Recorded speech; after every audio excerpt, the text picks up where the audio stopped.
Kot flasim për 7 shtator që është dita e hënë, që është dita e 100, që do të dita më madhështore e fillimit shtatorit, 7 shtatori, dita e 100. Nuk është gjë e vogël, dita e 100.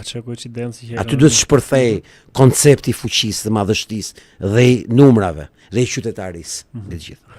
Se po vjen dita e parlamentit, dita e parë parlamentit duhet të jetë ditë e fuqishme, duhet të jetë ditë longroshe. Dhe këta tipat që do na organizojnë neve dhunën ndaj parlamentit jashtë protestës, këta janë ca fake që kanë bërë këtë punë fake. Se kur va ardhi dita e punës, kur se kemi parë në protesta dhe përballë policisë. Këta që na flasin ne për përballjen me fadrome, me kështu. Kur se kemi parë nëpërkohë. Si kemi parë kur të preken nga policia dhe të arrestojnë. Pa vetëm me prefektat e Tiranës se kemi parë. Po, e di unë për çfarë flas. E diaj. I kemi parë gjithmonë me pushtetin. Po kur se kemi parë mballë të luftës. Kur është bërë protesta, ne kemi pa kush rrin mballë të luftës. Ata që janë arrestuar, keni pa të gjithë. Ata janë njerëz të vjes parë. Të gjithë.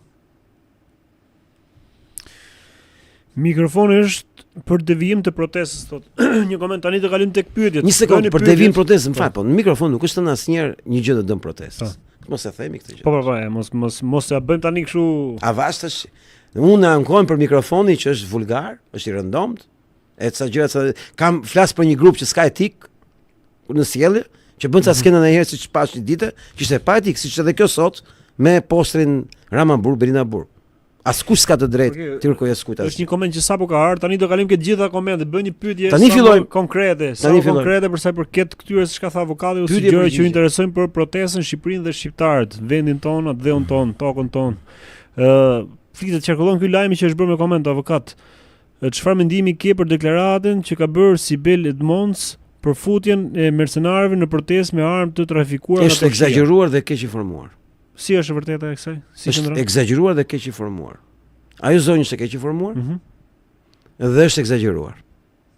Askush nuk guxon në Shqipëri, në një territor ku ka 7 shërbime inteligjente në veprim, të prodhojë destabilitet në këtë çast në protestë. Rama ka marrë një kërcënim para 4 javësh nga ambasada amerikane, javën e fundit korrikut, mos përdor policinë për të provokuar protestuesit, për të prodhuar dhunë. Rama ka marrë një email nga ambasada amerikane. Dhe Rama çatë ditë ka ndryshuar strategjinë nga pas kërcënimit. Dhe ka investuar brenda protestës për të prodhuar konflikt. Sepse ka marrë urdhër të mos provokojë protestuesit. Dhe policinë e shtetit din mirë që janë gjithë monitorim, gjithë mbikëqyrje, që mos prodhojnë provokime të dhunshme ndaj protestuesve nga ndaj policisë shtetit. E dyta, destabilizimet armatosura, e tjerë janë pralla që s'guxon njëri të bëjnë në këtë moment. Pse nuk guxon njëri të bëjë, ta shpjegojmë pak. Sepse ka ca rregulla me shërbimet inteligjente. Në moment që janë shumë shërbime inteligjente dhe njëkohësisht që janë në konkurrencë me njëri tjetrin, dhe po ti numëroj kush janë. Kur ti ke shërbimet izraelite përballë shërbimeve turke, shërbimet gjermane përballë shërbimeve franceze, shërbimet amerikane përballë shërbimeve ruse, shërbimet greke përballë shërbimeve austriake, shërbimet serbe përballë shërbimeve angleze. Më dëgjon çfarë po them unë? Po flas për shumë shërbime valla. Ta harroj kush se mund të menaxhoj në mënyrë sekrete provokime shërbimesh. Çfarë do thotë sekrete? Sekreti mund ta bësh kur ke terren të lirë, por kur shërbimet konkurrente janë përballë njëra tjetrës, ti s'bën dot sekrete, nuk ekziston më fjala sekret. Pra çdo që bëhet dihet.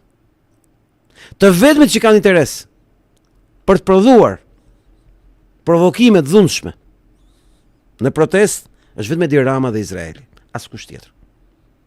Është vetëm ata palë interesuar, kurse këto rrëmbythjet e Serbisë dhe Greqisë nuk kanë kapacitet dhe kurajo të vërtetojnë një terren kaq të monitoruar. Sepse ka ca kufi çdo gjë. Nëse ti guxon dhe fut hundët më shumë se ç'duhet, merr përgjigje shumë të forta, po nga shërbimet konkurrente të fuqishme. Sepse ka ca hierarki të larta në shërbime. Ka shërbime rrëmbythjesh, ka dhe shërbime peshash. Më kupton logjikën. Në Shqipëri nuk guxon kush të prodhojë asgjë në mënyrë sekrete. Pika e parë. Tani kalojmë nga sekreti ke transparenca. Të vetmit palë të interesuar për të mbajtur Ramën në pushtet në këtë moment në Shqipëri është vetëm Izraeli dhe Edi Rama. Të gjitha palët janë kundër kësaj gjëje. Dhe shërbimet inteligjente, provokative janë lakurish përballë shërbimeve amerikane, gjermane, turke. Pse I përmenda këto 3 shërbime më specifike? Sepse janë target drejt Ramës. Dhe çdo lloj provokimi për të favorizuar Ramën, natyrisht s'mund të vijë as nga amerikanët, as nga gjermanët, as nga turqit. Këto 3 shërbime kanë monitoruar shërbimet e tjera, të cilat nuk guxojnë ta bëjnë në mënyrë jo transparente. Pra, nëse do kishim një ngjarje sa do të vogël, të provokuar nga dikush, do diskretohej nga konkurrenca e shërbimeve.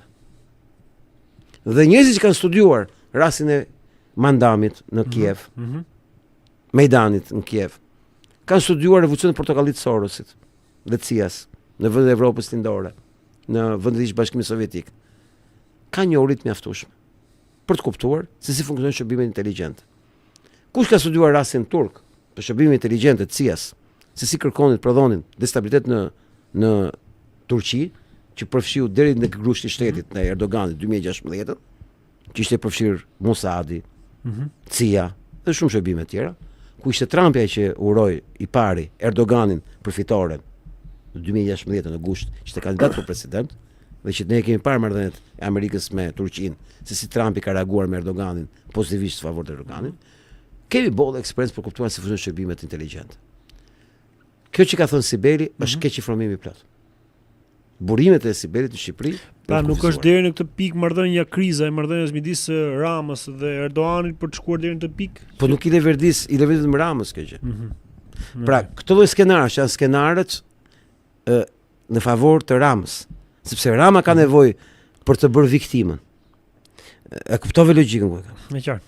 Protesta jon po e grye Ramën si acit. Dhe çfarë po bëjmë ne Ramës? Ne po I shantazhojmë gjithë Europën dhe po I themi, ne shqiptarët po bëjmë qytetari.